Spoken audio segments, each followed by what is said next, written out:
Spring has sprung, summer is on the way. You're getting ready to go outside. Guess what? So is your four-legged friend. There are so many dog-friendly parks and trails in the tri-state area. But before you head out for the first time, or even the second or third, there's some important information you need to know for both you and your puppy.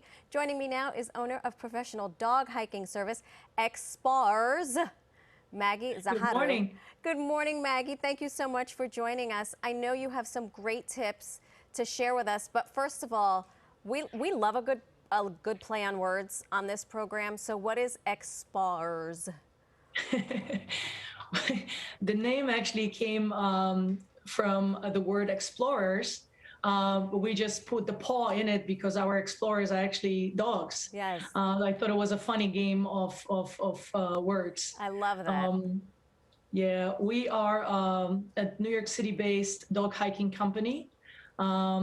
We take our city dogs into the woods where they can experience nature and wilderness, just away from all the busy and noisy streets of the city. I love it. And I know you're in Queens, and sometimes it can be hard to find a patch of grass, but what inspired you to start this business? I adopted a very challenging dog about 5 years ago. She was always very anxious in the city, didn't really like the noises. She was super hyper. It was very hard to handle her. I discovered that hiking gave me the ability to change it and bring all the positive changes into Sage. I can see that your dog is not afraid of heights either. So what is a sign, what is a sign that a dog needs a high intensity activity? Because I have a Staffordshire Terrier, and I find that he gets bored because he starts to get into everything. And you know, before I know it, I've got no socks left. So what are some of the signs that we should be looking out for? That would be one of the signs for sure. Great. But I have to say that hiking is really for any dog. We have a variety of dogs in our pack. We have husky mixes, we have super active Vizslas, but we also have very small dogs like Boston Terriers, mini poodles, mini Schnauzer. We even have a Corgi in our pack. So it's not really about, you know, how hyper they are. I think it's more about enjoying nature and just being outdoor. And I love this, and I love that you guys are hiking together. But what is for beginner hikers with their dogs? What is the first thing that they need to know? Well, I'm glad that you've asked. I think one of the most important things that you have to take into consideration is that when you're in the woods, you will find ticks.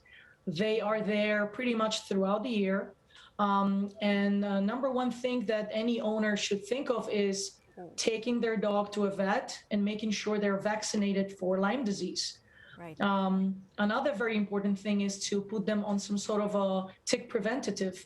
And that's definitely something that any owner should discuss with their vet to make sure what works best for them and for their dog. We put a little front line behind his neck, and we kind of just keep it there. Because I actually did. I found a tick on him, and I took the tweezers, plucked it out. OG's having a heart attack right now.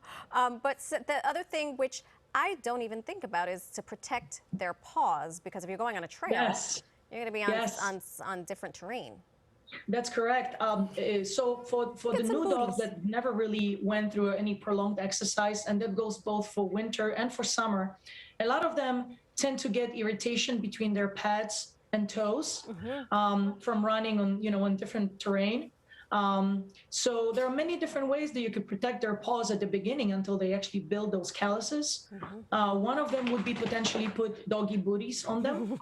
And, something that I personally use and recommend is called Musher Secrets.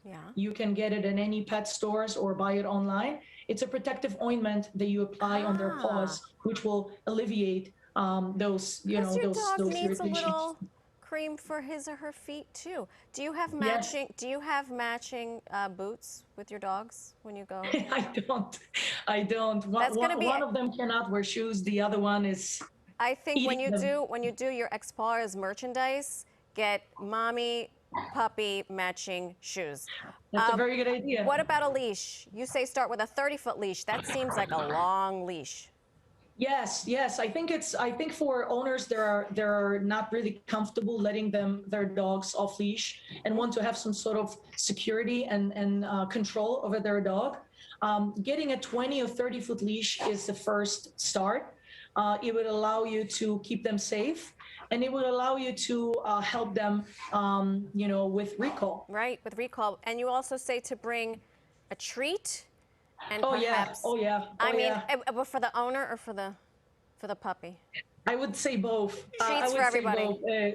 No, but to be serious, for the dog, Yes, of course. most of the dogs are food motivated. So having a very high quality treat is absolutely a help with a recall. And also invest in a GPS tracker and hydrate. Yes, yes, yes, absolutely. There are many different brands that will allow you to track your dog at any point in time. You could. I mean, There's I'm sorry. the dog. Your dog is telling you, "Mommy, I need a new GPS tracker." Maggie, sadly, Technical we are out of difficulties time. here. But Yeah. thank you so much for all those tips, and I hope to meet you out on a trail. So can you go hiking in a group with other dogs? Yes. Fantastic. For more information on Expawers, visit them online at expawers.com. Thank you, Maggie, and your Thank you cute so much, puppies. Marisol. Thank you. Bye-bye. Bye-bye. Have a good weekend.